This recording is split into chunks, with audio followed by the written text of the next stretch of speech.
नमस्कार स्वागत करुच्ची केन्दुझर टाइम्स को।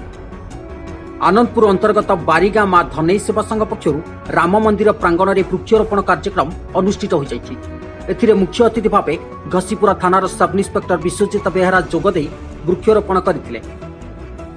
वृक्ष ही जीवन और वृक्ष लगेबा आम जीवन में केते जे उपकारी वृक्ष उपरे आलोचना करते श्रीजुक्त Behera.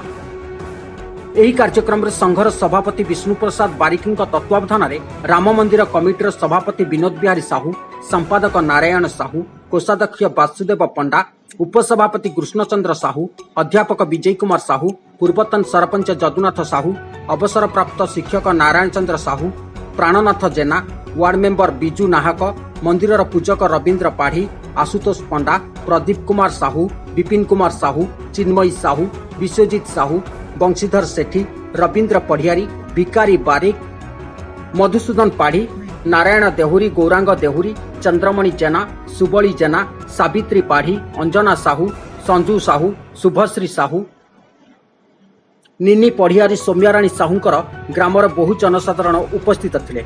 Bureau report Keonjhar times.